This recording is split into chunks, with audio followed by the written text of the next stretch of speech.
Binecuvântat să fie numele Celui ce ne dă biruința. Noi suntem mai mult decât biruitori prin Hristos. Slăvit să fie numele Domnului. Haideți să ocupăm locurile. Suntem în dimineața aceasta la o zi de sărbătoare. Citeam zilele trecute cu ocazia sărbătorilor despre religiile lumii și dumneavoastră știți că întemeietorii de religii au diferite reprezentate pe diferite tablouri. Buddha îi reprezenta cu mâinile în sân, destul de rotunjor, și stă cu mâinile în piept. Alții sunt reprezentanți în alte moduri, spictați în alte feluri. Singurul care îi reprezenta totdeauna cu brațele deschise. În orice tablou te uiți, îi reprezenta cu brațele deschise. E Domnul Iisus. Așa au venit pe pământ cu brațele deschise, așa au trăit. Au zis: veniți la mine, cei trudiți și împovărați. Vă întreb, care are nevoie de trudiți? Care-i patron? Nu ridicați mâna. Care vrea să zică: Dom'le, dau anunț de angajare, îl mai obosit să vină la mine? Eu îi adun pe toți obosiții din cartier, de aceea îi adun pe toți obosiții. Care-i mai rău? Care-i se trezește mai greu? Care-i mai puturos? Eu pe ăla l-aleg. Ai alege așa ceva? Nu, pătăze. Păi mă gândesc, cine m-ar fi ales pe mine? Cine i-ar fi ales pe cei 8? Știți cine i-a ales? Domnul Iisus. Pentru că El a zis: pe ăia resping și eu îi chem. Pe ei resping și eu îi primesc. Indiferent câte pachete făcea fratele calculul, câte pachete ori fumat în viață, indiferent câte sticle ori băut în viață, indiferent pe unde ori merg și ori rătăcit, eu îi primesc.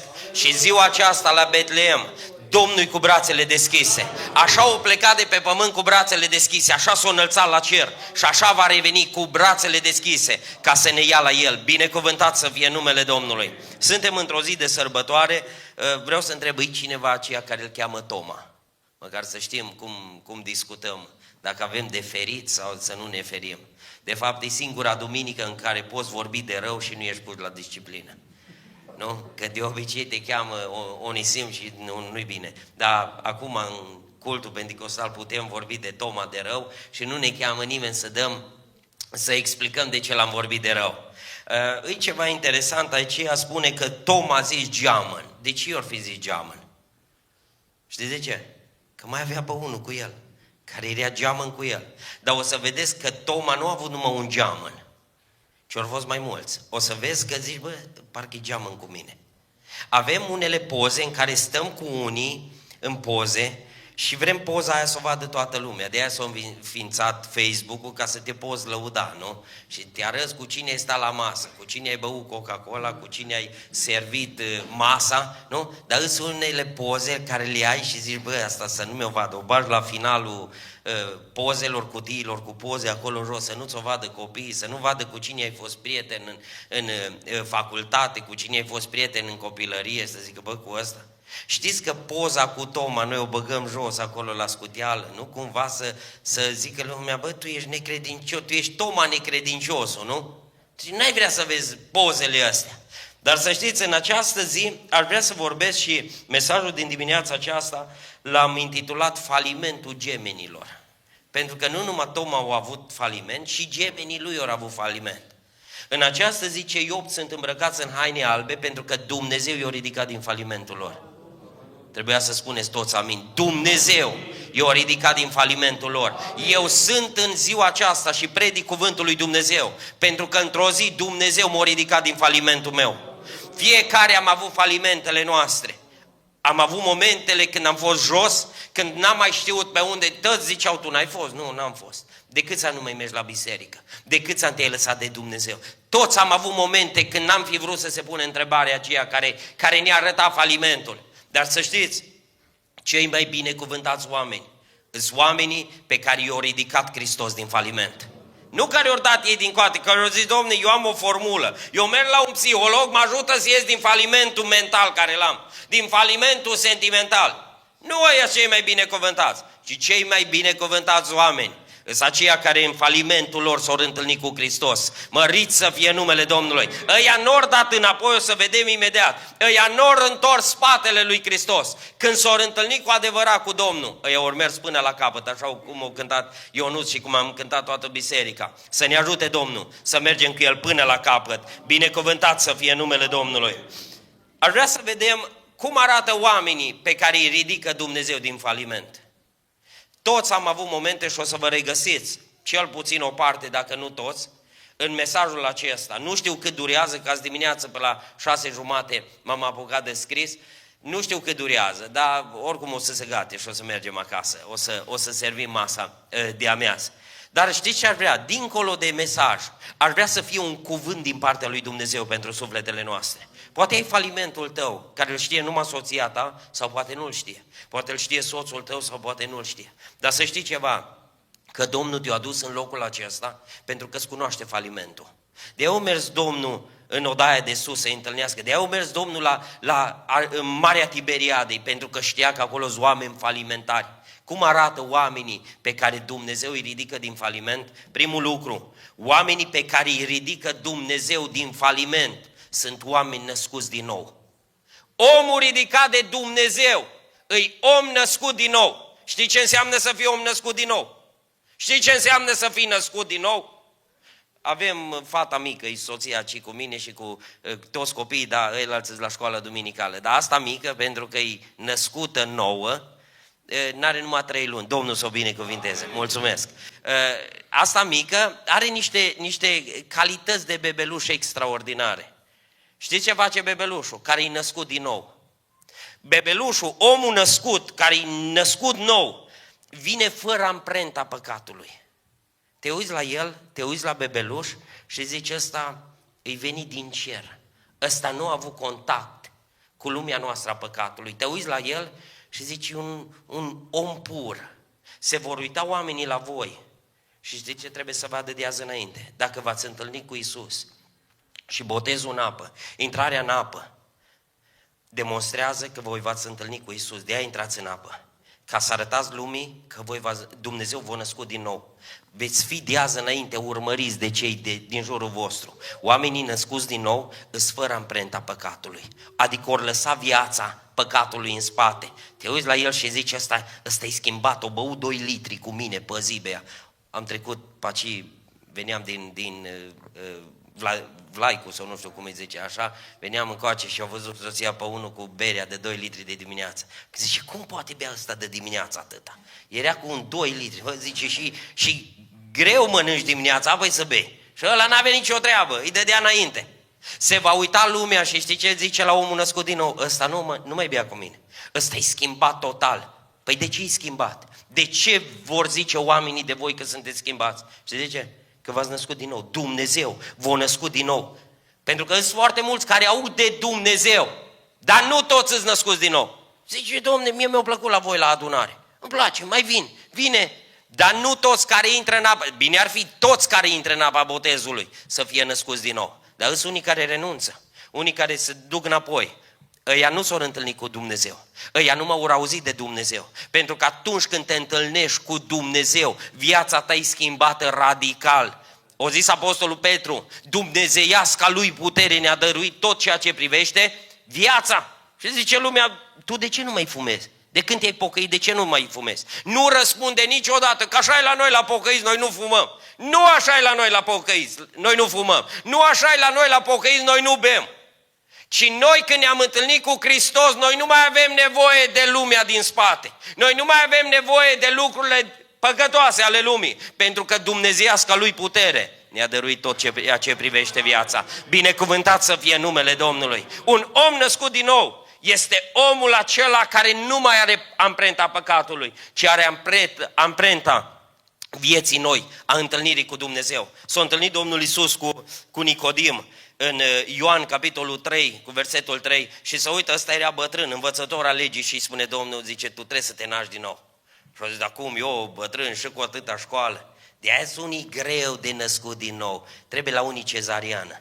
La unii atâta au capul de mare, Știi? Zice, când are copilul capul mare, trebuie făcută cezariană și e mai greu, suportă mai greu, sunt mai diferite, nu? Îți și unii care vor să se întoarcă la Dumnezeu, dar cu capul mare. Cum, Dom'le? Păi știi cine e Ion Arad? Păi știi cât angajați am eu? La ăștia trebuie cezariană. Ăștia trebuie să-i zdrobească Dumnezeu mai tare. Ăștia trebuie să-i aducă Dumnezeu la cota zero. Pentru că ăștia se lasă greu. Greu se lasă cu nașterea din nou. Domne, dar eu dacă vin la pocăiți, eu nu mai am voie să merg la petreceri. Nu. De ce? Că nu mai ai nevoie. Nu că n-ai voie, nu mai ai nevoie. Când ești în relație cu Dumnezeu, eu zic, Nicodim, tu trebuie să te naști din nou. Păi, dar eu, cum să mă... Eu sunt la sinagogă. Eu sunt aici bine văzut. Dacă îți putea să mă botezați cumva pe deascuns, să n-audă lumea, să nu se vadă amprenta pocăiților atâta pe mine. Eu zic, Domnul, nu, vrei împărăția? Trebuie naștere din nou. Nașterea din nou nu arată amprenta lumii, ci arată amprenta lui Dumnezeu. Asta arată un copil născut. Știți ce face copilul care-i născut nou? Știți ce face? Nu are rușine. Știți că copiii n-au rușine. Nu se rușinează. O ieșit, de ce? O apucat-o plânsul. Nu ținu cont că noi suntem câteva sute de oameni aici. Dom'le, n-are rușine. Omul născut din nou nu are rușine să-L vestească pe Dumnezeu. Pentru că o zice apostolul Pavel, când Domnul l-a născut din nou pe drumul Damascului, a venit în cuvântul Domnului Romani 1:16 și a zis, mie nu-mi este rușine de Evanghelia lui Hristos. Mie nu mi-e rușine. De ce? Că eu sunt născut din nou. Asta arată un copil. Voi de astăzi sunteți copii, astăzi vă naște Dumnezeu în trupul Lui, în trupul Domnului Iisus, vă aduce în biserica Domnului. Voi sunteți născuți din nou, n-aveți voie să vă fie rușine. Un om născut din nou n-are rușine. Nu vedeți că te trezește la 3 noaptea? Că n-are rușine, Domne. Te scoală, e foame, nu contează cu cine ești la masă, nu contează cât ești de obosit, de obosită. Te toacă cu plânsul, nu? Și n-ai ce să faci. El comandă, că e nou născut. E nou născut, nu? Să știți ceva, nu trebuie să aveți rușine. Pentru că Domnul v-a salvat. În această zi vedeți salvarea lui Dumnezeu. Am văzut că ați lăcrimat și ați plâns la cântarea aceasta ultima care am cântat-o și pe toți ne-o străpuns Dumnezeu cu cântarea aceasta. Nu știu pe fiecare de unde v-a salvat, dar Dumnezeu v-a ridicat. Puteți fiecare să mărturisiți că Domnul a fost de partea voastră. V-a ascultat în ziua necazului și v-a trimis mână de ridicare. Să nu vă fie rușine de mâna aceasta care v-a ridicat, pentru că mâna aceasta a fost străpunsă pe Golgota pentru noi. Lui nu i-a fost rușine de mizerabilul de mine și de mizerabilul de dumneatale. Nu i-a fost rușine. Omul născut din nou, omul care e salvat de Dumnezeu, este fără rușine. Omul salvat de Dumnezeu e gata să renunțe. Știți că e gata să renunțe? E gata la renunțare. Auziți? Cuvântul Domnului a venit Toma. De ce îl numim necredincios? Pentru că el nu m-a auzit că învia Domnul, dar nu l-a văzut. Nu m-au auzit și când nu mă auzi, ți-e greu să renunți. Mai ții de un lănțișor, de un vin alb, roșu. Mai ții, că tu nu te-ai întâlnit, tu nu poți renunța. Zice, Domne, la voi la pocăiții cu lănțișor? Nu. La voi cu nu știu ce? Nu. Eu caut o biserică din asta care să fie ca mine. Da? Caută omul, aveți și în Arad, avem în Timișoara câte vreți. Dom'le, el caută dacă trebuie să aibă părul, că zici că e de la NASA, să prindă antenele, să prindă radarul. Dom'le, el caută o biserică, nu cumva biserica să-l schimbe pe el, nu cumva cuvântul lui Dumnezeu să-l schimbe, să-l primească așa cum e. E adevărat, Dumnezeu ne primește așa cum suntem, dar nu ne lasă așa cum suntem. Ne schimbă. Uită-te cât te-o schimba nevastă ta de când te-ai însurat. Uite, râdeți bărbații, nu? Vezi amprenta lui nevastă, dar și zici, băi, dar eu am început să gândesc ca tine. Eu parcă zic, ce zic eu, parcă aia zici și tu, sau invers de fapt, ce zici tu, aia zic și eu. Mi se pare cam aceleași idei. De ce? Pentru că s-au dovedit anii de viață care stat împreună. Să știți, un om care se întâlnește cu Dumnezeu e gata să renunțe, să dea drumul la lucruri. Uitați-vă, copilul mic, născut din nou, un copil proaspăt născut, are nevoie de țuică? Cere vreun copil țuică? Să zică, mamă, nu mai beau lapte, nu? Dar tu de ce cauți lucrurile astea? Domne, eu m-am pocăit, dar noi numai din când în când un pahar. Din când în când un pahar. Știți ce arată asta? Că n-ai avut o naștere din nou. Omul care e născut din nou nu mai se uită, Doamne, eu aș mai bea, eu aș mai face, eu aș mai merge pe undeva. Nu mai are nevoie. Copilul ce are nevoie? Are nevoie de hrană. Voi de astăzi înainte aveți nevoie de hrană. Hrana e cuvântul lui Dumnezeu. Apropiați-vă de cuvântul lui Dumnezeu. Copilul are nevoie de schimbare. Are nevoie de schimbare. De ce avem rugăciunile dimineața, rugăciune de iertare, duminica dimineața, în care ne spunem păcatul și apăsarea înaintea lui Dumnezeu, că avem nevoie de schimbare. Și în dimineața aceasta eu cred că Dumnezeu are în vedere schimbarea noastră, are în vedere schimbarea sufletului tău. Omul care se întâlnește cu Dumnezeu este gata să renunțe, este gata să renunțe. Renunță la gândirea ta. Păi eu ce o să mă fac dacă mă pocăiesc? Eu ce o să mă fac dacă cu ce mai câștig? De unde mai îmi fac rost de bani? Că tu duminica dimineața, nu veneai la adunare, mergeai la piața de mașini, că acolo mai schimbai kilometri, mai învârteai lucrurile să îți iasă bine, nu? Și acum dacă te pocăiești, spunea Onisim, păi nu mai poți face, nu mai poți, pentru că tu nu mai ai natura aia de șmecher, tu ai natura de copil al lui Dumnezeu. Într-o zi se întâlnește Domnul și de seară se va predica din cuvântul acesta, din Ioan 21, se întâlnește cu cei mai buni pescari, dar cei mai mari falimentari. Se uită la ei pentru că ăștia n-au fost gata să renunțe, s-au întors la lucrurile din trecut. S-au întors, a zis Petru, mă duc să prind pește. Dar Domnul nu le-a zis să meargă la pescuit, ci le-a zis să-L aștepte în Galileea, că merge înaintea lor în Galileea. Și-a zis, ne întâlnim în Galileea. Eu le-a zis, mă duc să prind pește, că asta am făcut și în trecut. Asta am făcut și în trecut. Știi ce au zis ceilalți? Venim și noi cu tine. Venim și noi. S-au dus la pescuit, falimentari, o noapte întreagă, ori tă pus cărbuni pe foc și tot n-aveau ce pune. O zis, mai pune că se stinge focul și prindem imediat. Toată noaptea s-au trudit și după toată truda lor, o noapte întreagă, apare Iisus pe țărm. Apare Iisus și îi întreabă așa, copii, aveți ceva de mâncare? Și răspunsul lor a fost, nu. Știi că în dimineața aceasta, Domnul e pe țărmul vieții tale și te întreabă, ce ai în sufletul tău? Ce ai în sufletul tău? Știi ce așteaptă Domnul să-i spui? Nu să știi, Doamne, eu mai stai numai 5 minute, mai stai un pic, că imediat prind ceva, mănânci cu noi. Nu. Știi ce așteaptă Dumnezeu în dimineața aceasta? Să-i spui, nu, Doamne, n-am reușit să renunț. N-am reușit să dăm, m-am trudit o noapte întreagă și tot în faliment. Tot mreajă, goală mi mreajă, tot goală mi barca, n-am prins nimic, mă chinui să ies cumva, să nu mă fac de râs și mă afund tot mai tare. Știi ce a zis Domnul în faliment când Petru a zis, n-am prins nimic? A zis, aruncați mreaja în partea dreaptă. Vă întreb ceva, credeți că n-au aruncat ăștia mreaja în dreapta? Ori aruncat-o și în stânga și în dreapta și în față, păstă tot, ori luat toată marea la periat și toți peștii erau ascunși. Și au zis, mai aruncați odată în mreaja în partea dreaptă. Știi când au început să iasă din faliment? Când au fost gata să renunțe la gândurile lor. Dacă erau români de-a noștri, știi ce zicea Petru? Stai mă un pic că mi-a dat un like pe Facebook să văd, nu pot acum. Mai stai, vin duminica viitoare, vin la botezul următor, dar nu acum, nu arunc mreaja acum. Și au zis, Domnul, vreți să umpleți mreaja? De ce stați aici? Să umple mreaja. Păi dacă vreți să umpleți mreaja, trebuie să renunțați la ceea ce știți voi și să ascultați de ce spun eu, de ce spune cuvântul lui Dumnezeu. Zice că ori arunca mreaja în partea dreaptă și ori scos 153 de pești mari. Nici dacă pescuiau ei, nu știu, cu cele mai bune harpoane sau cu cele mai bune mreje, nu scoteau toți mari, unul și unul, pentru că să știți, Dumnezeu când se atinge de un om, îi dă calitate vieții lui. De aceea spune că ori scos 153 de pești mari. Dumnezeu dă calitate vieții tale. Diavolul e cel care îți ruinează tot ce ai de calitate. De aceea în dimineața aceasta aș vrea să renunți la gândurile tale, să renunți la lucrurile din trecut și să fii dispus să lași pe Dumnezeu să producă nașterea din nou a vieții tale. Nu mai fii așa de învățat, așa, să trebuiască cezariană. Mai bine să te întorci la Dumnezeu cu banul tău în buzunar. Că alții s-au întors la nimic, zero, pe datorii, tot o lua banca și s-au întors la Dumnezeu. Nu mai bine te întorci când auzi glasul lui Dumnezeu, când auzi vocea lui Dumnezeu. Zacheu s-a întors la Dumnezeu și a zis, eu sunt gata să renunț. Nu i-a zis Domnul, nu renunța. Că sunt unii care zic, Domne, eu m-am pocăit, eu nu mai am treabă cu trecutul. Păi da, datoriile din trecut trebuie să ți le plătești.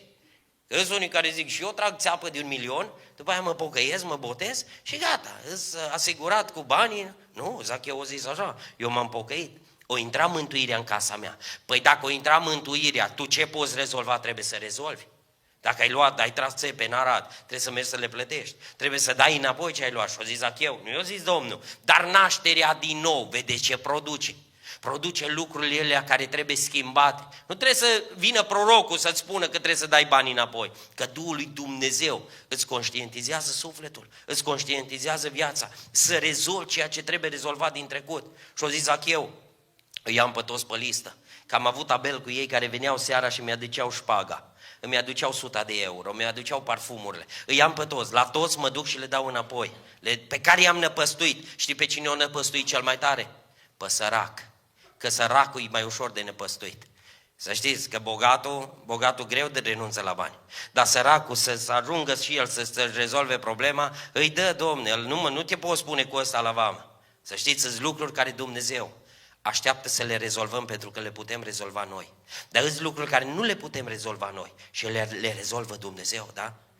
Sunt anumite răni în viață care le ducem și nu le putem rezolva. De exemplu, în Ioan capitolul 4, Biblia vorbește despre femeia samariteancă. Asta avea un teanc de divorțuri, de certificate de divorț acasă. 5 divorțuri. O zi 5 bărbați ai avut și al 6-lea nu ți este bărbat, era în concubinaj. Păi asta nu mai avea ce rezolva din trecut. Cine știe câți erau în viață, câți erau morți. Și-o zis, asta rezolv eu. Rezolv eu problema sufletului. Dar problema financiară, problema cu terenul, cu judecata de care spunea Onisim, du-te scoate dosarul de la tribunal, du-te scoate dosarul de la proces, du-te oprește procesul de divorț, asta poți face tu. Pentru că să știți, când omul se naște din nou, Dumnezeu ne face părtași firii dumnezeiești, slăvit să fie numele Domnului. Să știți, în noi se luptă două caractere. Aici se vede, o să fiți urmăriți să se vadă tinerii. Voi o să fiți urmăriți de părinți și de colegii de clasă. Voi o să fiți urmăriți de cei din familie, de cei de la servici, de cei care îi aveți în preajma voastră. Să vadă lumea ce caracter se învârte și se îngrămădește în sufletul vostru. Știți că noi avem două feluri de caractere cu care ne luptăm? Caracterul Domnului Iisus, caracterul de miel. Știți, zice, când a fost disprețuit, când a fost lovit, zice că nu și-a deschis gura. Acum s-o tăiat foarte mulți miei. Când despici capul mielului, totdeauna vei găsi limba mielului, cum o vei găsi? Mușcată. Mușcată. N-aude nimeni când mielul îi tăiat, așa-i? Nu se aude. Pentru că are puterea să-și muște limba. Dar noi mai avem ceva în cotețele noastre. Știți ce avem? Un alt caracter, care îl îngrijim tare bine în luna decembrie. Să nu cumva să facă infart, să nu cumva să se întâmple ceva cu el, că îl tare ni drag. În fiecare zi ne uităm la el, să vedem cât o mai pus, cât o mai greu. Uite, zâmbiți, nu? Ăsta ni tare drag. Când ajunge cuțitul la gât, la Gheorghiță, știi ce face? Toată lumea aude. Toată lumea. Se aude de la capătul străzii. Asta se luptă și noi. Se luptă caracterul de miel sau se luptă caracterul celălalt, nu-l mai numesc. Nu știu ce caracter avem, nu știu ce caracter ai, nu știu ce se luptă în tine, dar aș vrea caracterul vostru să fie schimbat de Dumnezeu. Să fiți oameni care să fiți gata să renunțați, pentru că și Hristos o renunțat la dreptul Lui ca să ne salveze pe noi. Binecuvântat să fie numele Domnului. Al doilea lucru, oamenii care sunt ridicați din faliment. Primul lucru, sunt oameni născuți din nou. În al doilea rând, sunt oameni care nu își părăsesc locul. Omul care e ridicat și binecuvântat de Domnul Iisus, ridicat din faliment, ăla nu-și mai părăsește locul. Avem atâția pentru care ne rugăm, care și-or părăsi locul. Și-or părăsi locul. Odată au fost în haine albe și acum sunt în sală și se uită și își aduc aminte că și ei au intrat în apa botezului. Dar știi ce-i macină? Că și-or părăsi locul. Ori avut momente când și-or părăsi locul. Auziți ce spune cuvântul Domnului? Cel mai trist verset din istoria lui Toma. E versetul 24 care s-a citit. Spune cuvântul Domnului așa: Toma zice, geamăn, unul din cei 12 nu era cu ei. Când? Când a venit Iisus. Cel mai trist verset din istoria lui Toma. Să vină Iisus și tu să nu fii prezent, să nu mai fii acolo la locul tău. Să nu mai fie acolo unde te-a așezat, unde te știe El.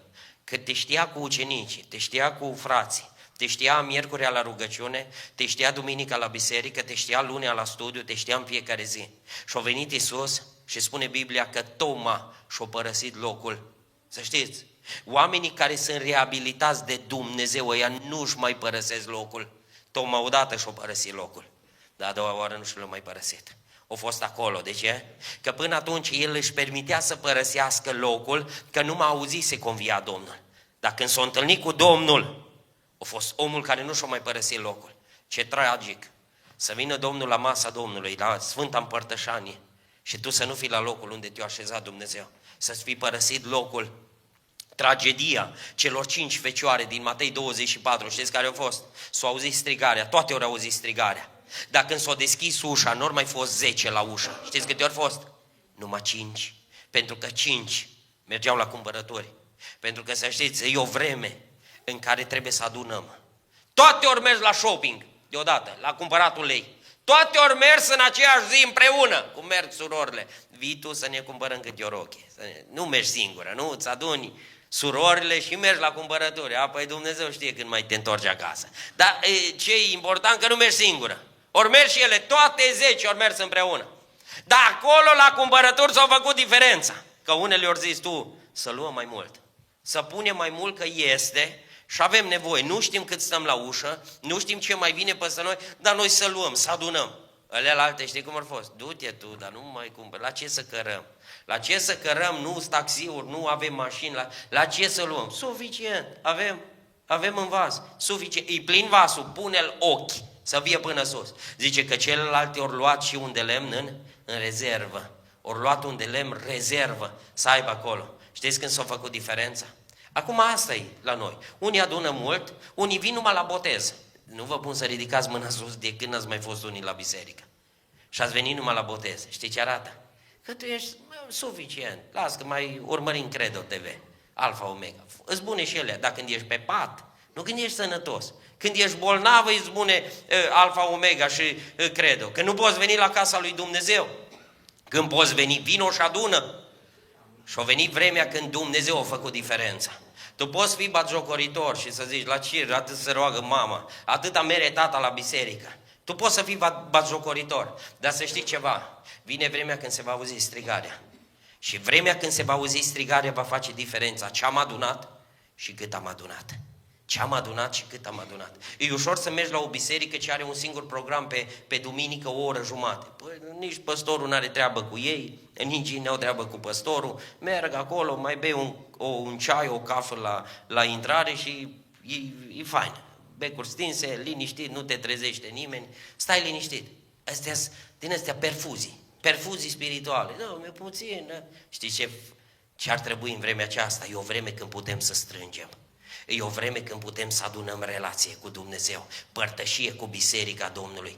Pentru că va veni vremea când nu se va mai putea strânge. Domnul Iisus a zis, vine vremea, astăzi fac lucrările Domnului, dar vine vremea când nu se vor mai putea face. Vine vremea că, uitați-vă, în Ucraina, au fost oameni care au fost ca noi, au făcut tranzacții, au făcut business-uri și au venit vremea când au făcut diferența. Ce au adunat și cât ori adunat. Știți cu ce ori mers? Numai cu copiii după ei și cu o geantă în spate, cu copiii de mână, trăgând.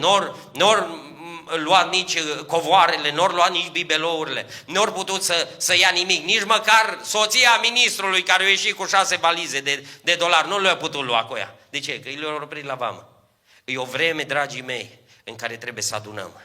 Adună, trebuia să spuneți amin. Să adunăm pentru Dumnezeu, pentru relația cu Dumnezeu. Să adunăm un de lemn în vas. Domnul să ne ajute la lucrul acesta. Mărit să fie numele Domnului. Poza aceasta a falimentului ne arată dacă mai suntem la locul unde ne-a așezat Dumnezeu sau am părăsit locul în care ne-a așezat Dumnezeu. Știți ce îmi doresc? Așa cum o cânta cântarea, biruitori, eroi și vrednici sunt numai cei ce neclintit duc legământul până la capăt și luptă până la sfârșit. Să știți, astea sunt numai pozele de început. Acum numai la început. Dar știți, românii, așa suntem noi. Cele mai multe poze care le avem din școală, știți de când le avem? Din clasa 1. Am tabloul și acum acasă, din clasa 1. Am multe, dar n-am nicio poză de la BAC. Nu știu care aveți, dacă aveți, dar nu.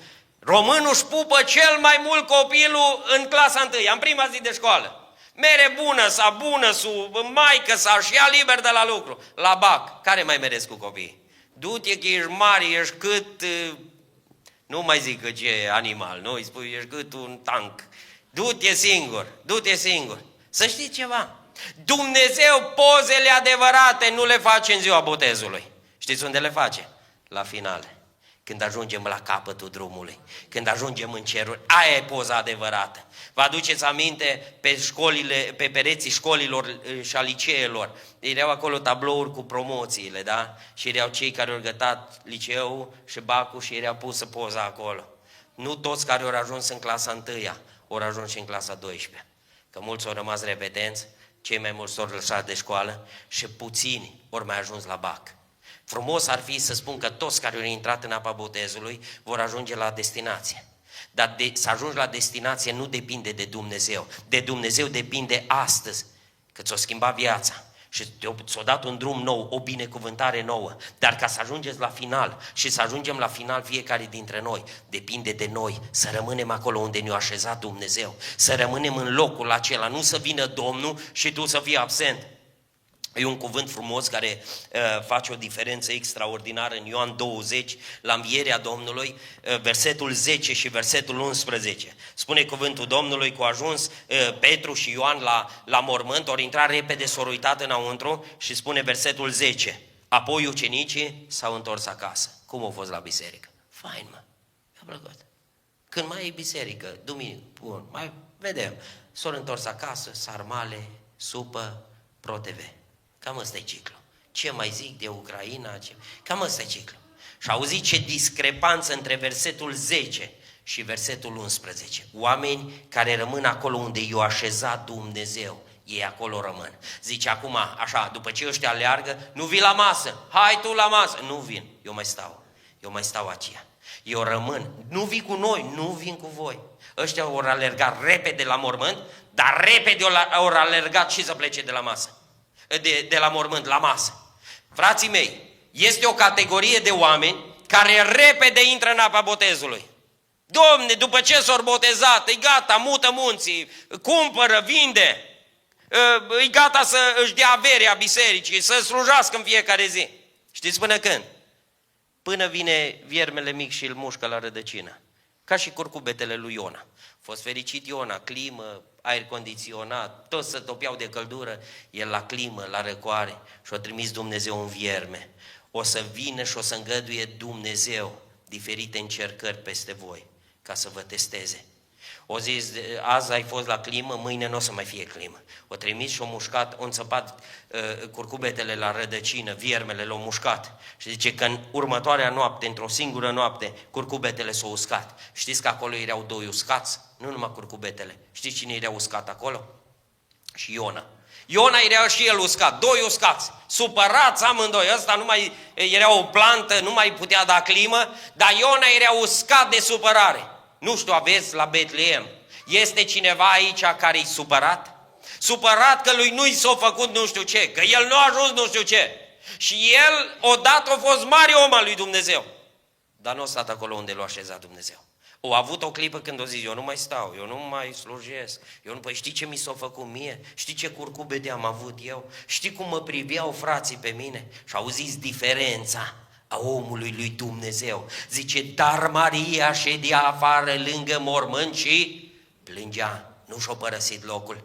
Nu și-a părăsit locul, indiferent cât au fost lacrimile de amare, indiferent, cunosc o femeie care s-a botezat, s-a întors la Dumnezeu, îl iubea extraordinar pe Dumnezeu, dar soțul ei a fost foarte împotrivitor, nu o lăsa să se boteze.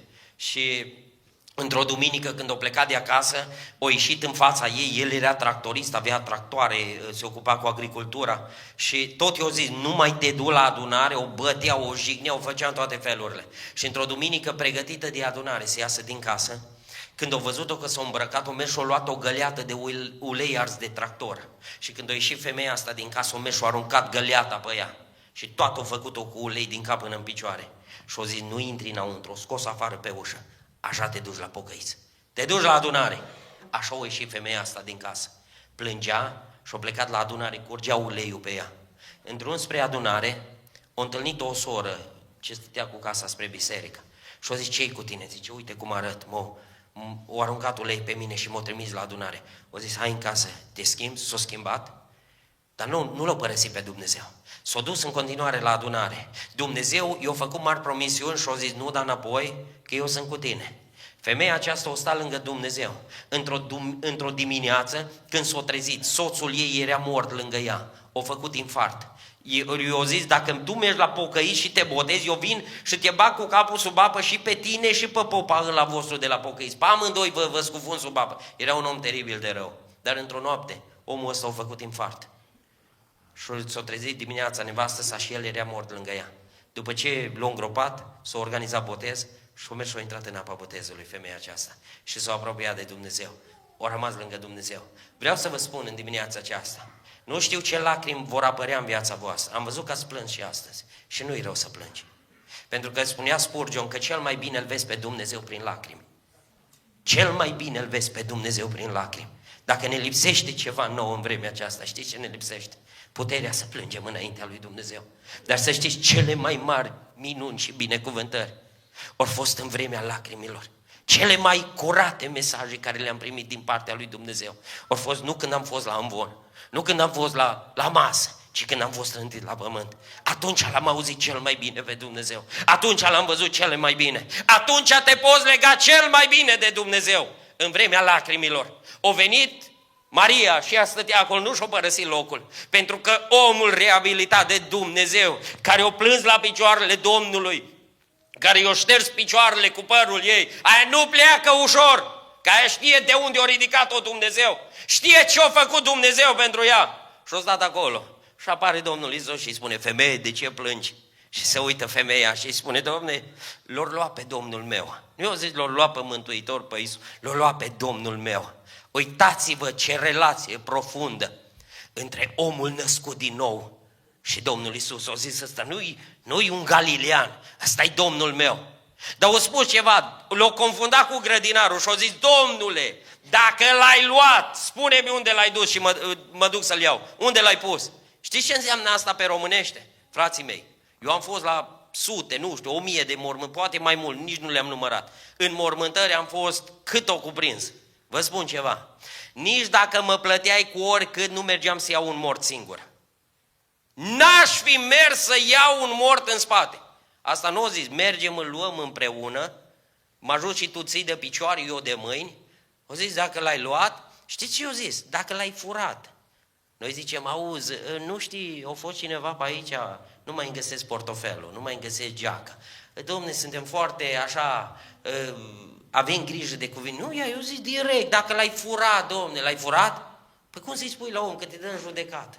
Te dă în judecată pentru calomnie. Ea atât îl iubea pe Domnul, că o zis, dacă l-ai furat, mă duc și-l iau. Nu, vă întreb, care are curajul să meargă noaptea să iau un mort singur? Îi cineva aici? Mâna sus. Vă duc la probă, dacă aveți curajul, facem o probă, nu așa. Îi cineva? Vreo femeie, vreo doamnă? N-ai curajul. Și mort? Era a treia zi. A treia zi deja trupul se pregătește pentru descompunere. Care? Știți că organismul, trupul omului, după ce moare, îi crește greutatea din cauza descompunerii? Îi crește. Dar uitați-vă ce a făcut dragostea pentru Domnul. Dragostea asta ne lipsește, frații mei. Să-L iubim cu adevărat pe Domnul Iisus. Când îl iubești cu adevărat, nu contează ora, nu contează efortul, nu contează cheltuiala. Noi suntem, frate, cât e până la voi asfalta drumul, cât sunteți la biserică? Cine iubește și e născut din nou, omul acela trece peste obstacole, trece și rămâne acolo unde l-a așezat Dumnezeu. Când toți pleacă, când cei din familie se lasă de Dumnezeu, ea are puterea să rămână lângă Dumnezeu. Sora mea, poate ai pe soțul tău care odată a fost întors la Dumnezeu, dar astăzi s-a întors înapoi în lume. Vreau să-ți spun, să nu descurajezi, să nu renunți, pentru că vine vremea când vei vedea minunile Domnului. S-a uitat Domnul la ea și a zis, de ce o plângi? O crezut că e grădinarul. Știți ce a zis femeia aceasta? Eu nu-s legată de grădinar. Că noi tare mult ne-am legat de grădinari. Știm să venim la biserică dacă să afișe din astea mari, pompoase, să fie nume și renume pe afișe. Ăștia-s grădinarii, frații mei, noi suntem numai grădinarii. Dar femeia asta nu a zis, eu sunt mulțumită, dar și cu grădinarul, cum a fost?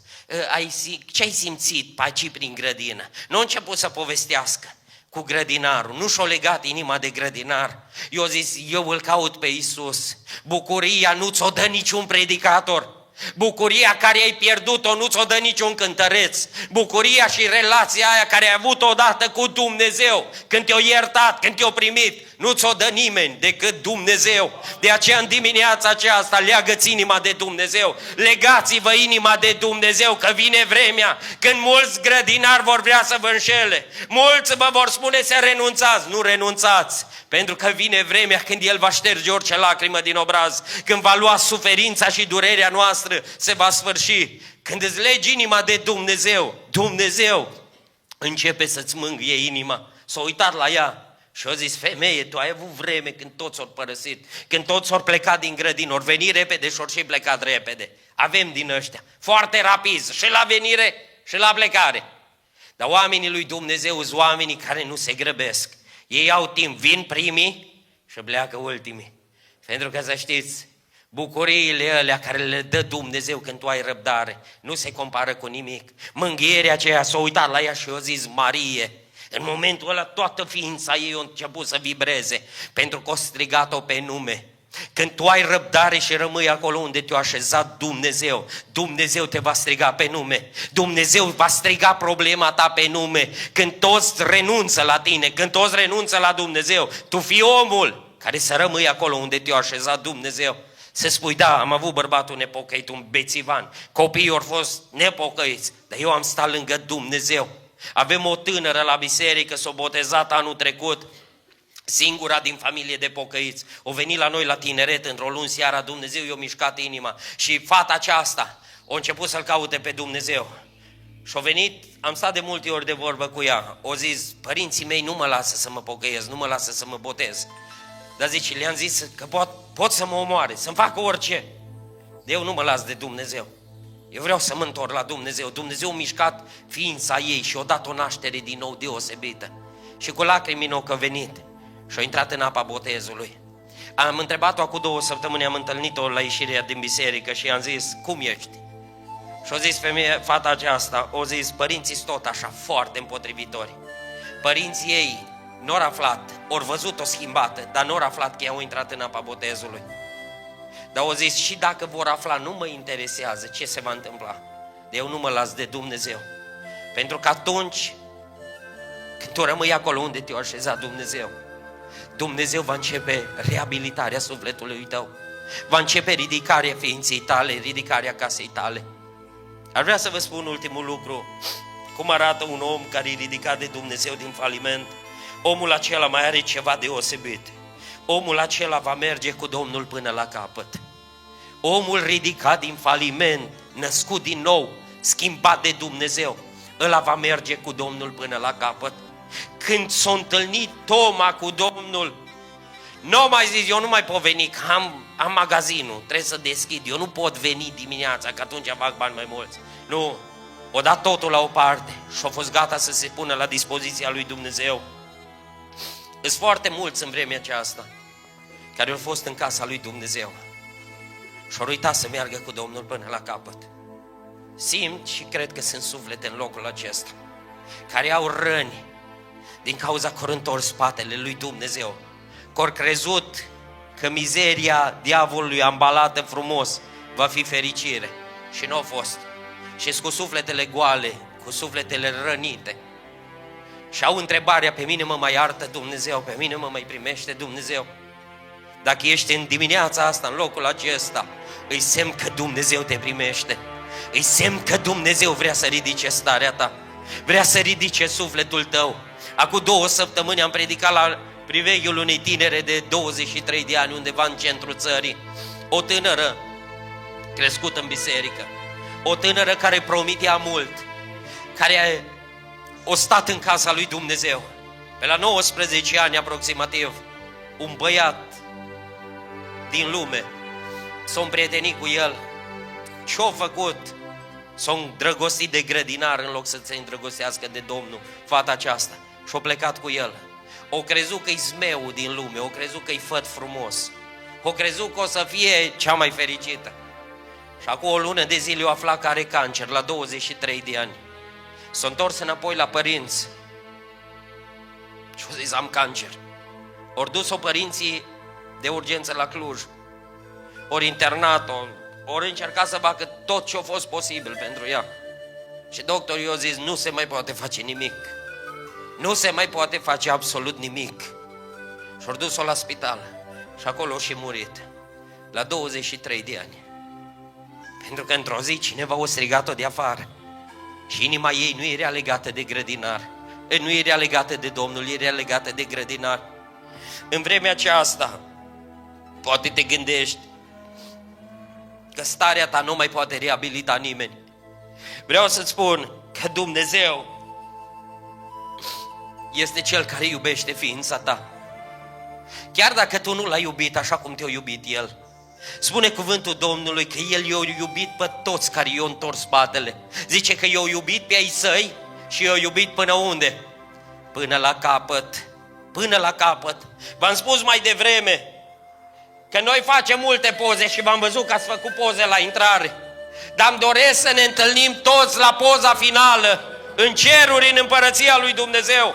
Adevărata pozei, când ajungem acasă, o cânta Manu inspirat de Duhul lui Dumnezeu, cântarea aceea: cu eroii slavei vin acum acasă. Știți că noi avem, poporul român și țările au un program din ăsta de a decora eroii. Știți România cum decorează eroii? Toți eroii României sunt morți. Îi înalță în grad, morți. O murit, îl face colonel, îl ridică în grad. Ce folos când ești mort, când ești fără valoare, că te mai decorează cineva? Ce folos? Știți ce face Dumnezeu? Dumnezeu își decorează doar biruitorii. Își decorează doar biruitorii. Pentru că noi suntem chemați la biruință. Voi astăzi începeți lupta și Dumnezeu vă așteaptă să rămâneți în picioare la capăt.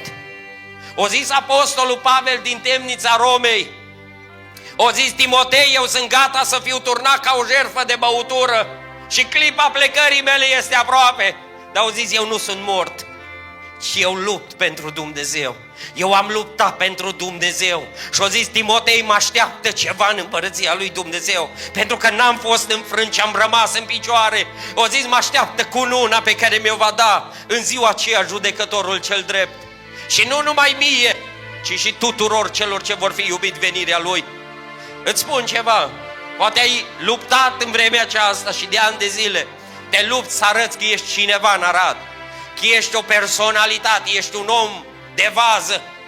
Cel mai de vază om pe pământul acesta este cel ce luptă și rămâne biruitor, rămâne în picioare, că vine vremea când Hristos ne va da cununa.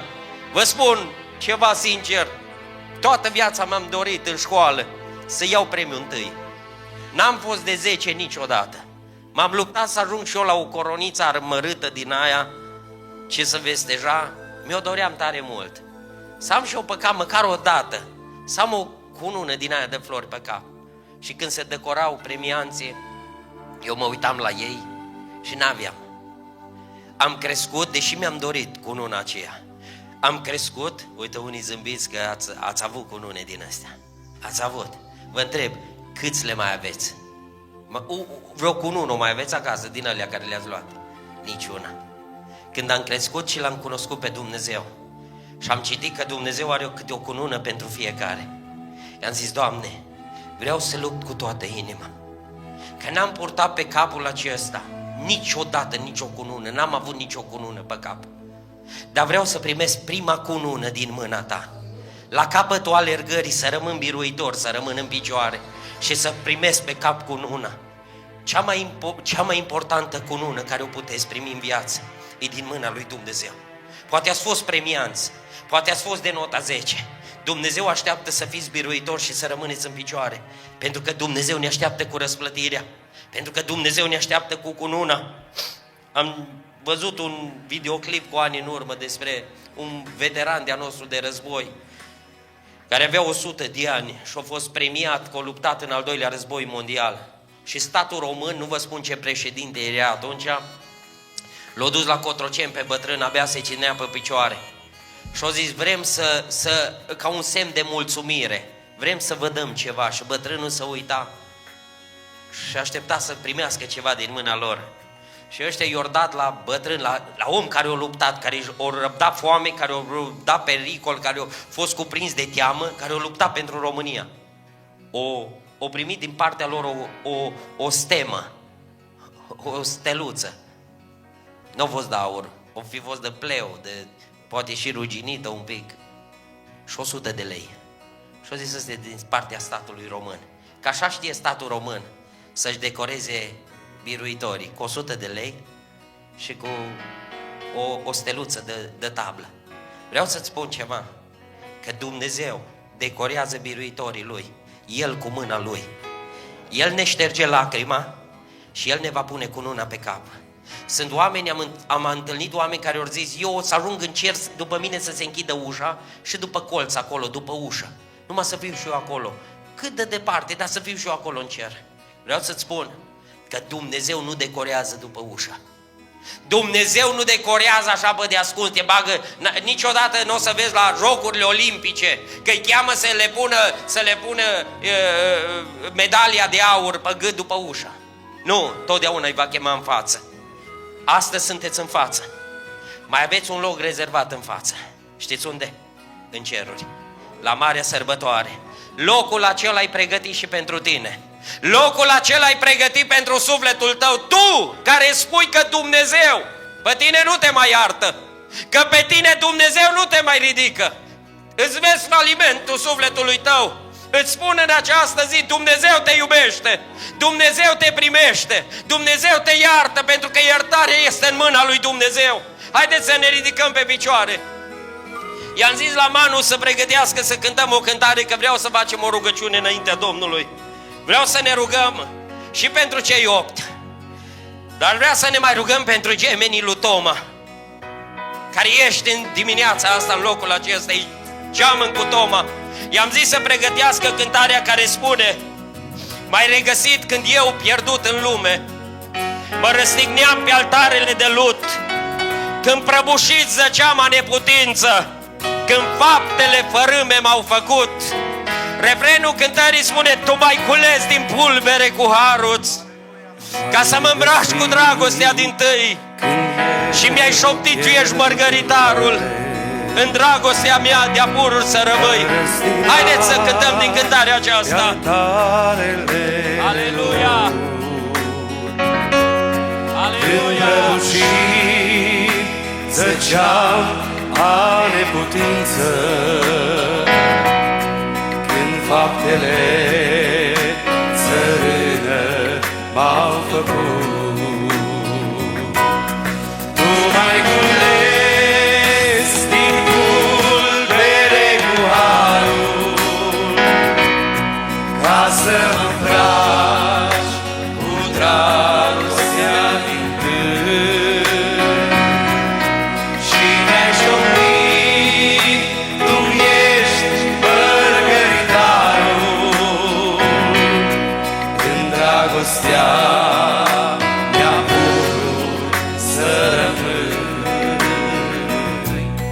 Astăzi alerg tot mai grăbit pe cale, s-ajung acolo sus la dreapta ta, să trec prin poarta biruinței tale, prin poarta ce se cheamă Golgota. Tu m-ai cules din pulbere cu harul,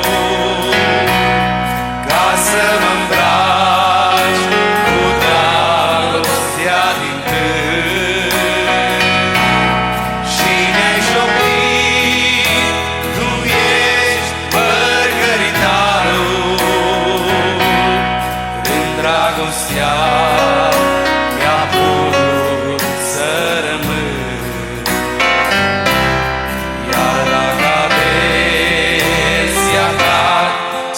greul crucii și mă gândesc ispitele n-ascuns. Și atunci am mulțumit ți-aduc, Iisuse,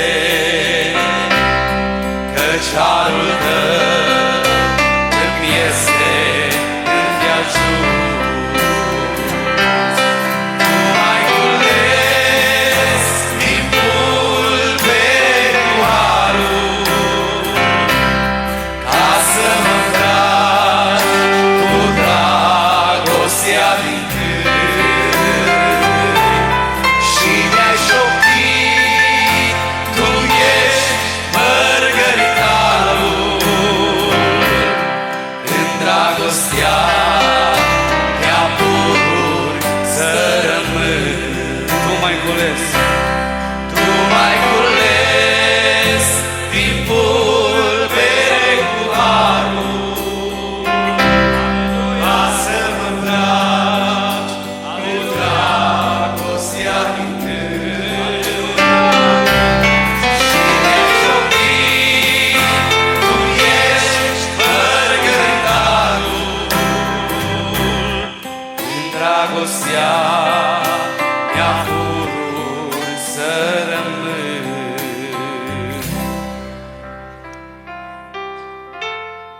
Simt că în dimineața aceasta e dimineața în care Dumnezeu mai caută în pulbere și în praf.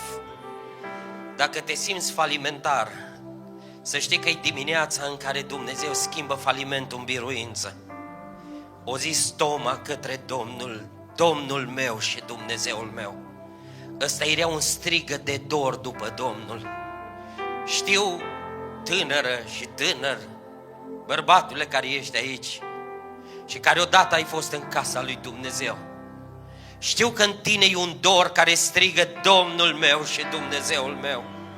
Ți dor de vremurile acelea în care frângea Domnul pâinea pentru sufletul tău. Toma îi spune, nu mă mai las de tine. N-am crezut, dar de astăzi cred.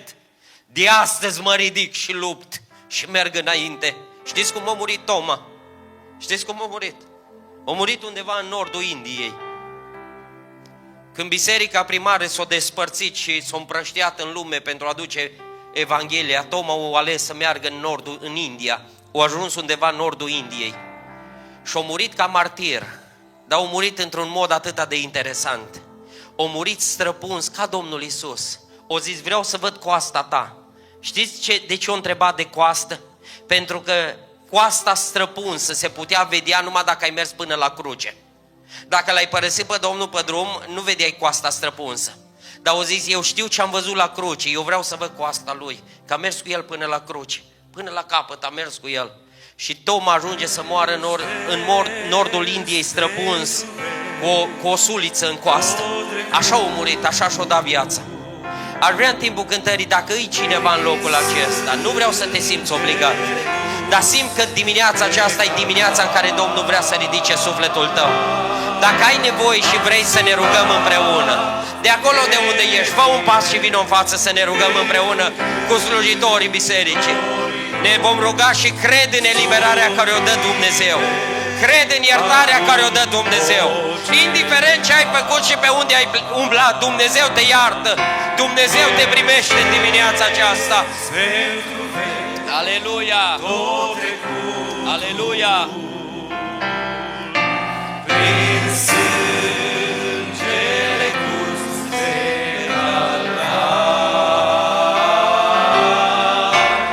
am schimbat temerile într-un cânt glorios. Sunt liber acum ocean. Aș vrea înainte să ne rugăm, că vreau să ne rugăm. În Ioan capitolul 20 cu versetul 7, Biblia spune ceva. La învierea Domnului ori găsit ucenicii ștergarul făcut sul și pus deoparte. Și-or venit ucenicii și-or găsit ștergarul făcut sul. În vremea Domnului Iisus era o regulă la robi. robul trebuia să se uite pe masa stăpânului. Și dacă găsea ștergarul făcut sul, era semn din partea stăpânului. Nu strânge masa, că mă întorc înapoi. Dacă vedea pe masa stăpânului ștergarul mototolit după ce stăpânul o mâncat și pus acolo pe masă, era semn, strânge masa, că nu mă mai întorc. Domnul a lăsat semn în mormânt, ștergarul făcut sul. Știi ce semn îi? Că într-o zi se va întoarce. O știut că vei intra dumneatale prin cuvânt și eu și o să ne uităm în mormânt. Și-o lăsat ștergarul făcut sul acolo. Semn că într-o zi se va întoarce. Eu cred în întoarcerea lui Iisus Hristos. Aștept marea întâlnire, marea decorare în care ne va pune Domnul cu luna pe cap. Ar vrea să intrăm în rugăciune și să-L rugăm pe Domnul acela Betlehem să facă Domnul o eliberare în dimineața asta, să umple de credință locul acesta, să elibereze, să rupă orice legătură a celui rău. În numele lui Iisus să plecăm liberi, că Cel ce eliberează-i Dumnezeu, Cel ce eliberează-i Dumnezeu, Cel ce ridică starea ta, îi Hristos, Fiul lui Dumnezeu. Mărit să fie numele Domnului. Intrăm în rugăciune și dacă îi cineva care vrea să ne rugăm împreună, în timpul rugăciunii vină în față și ne vom ruga ca Domnul să elibereze. Ne rugăm Domnului.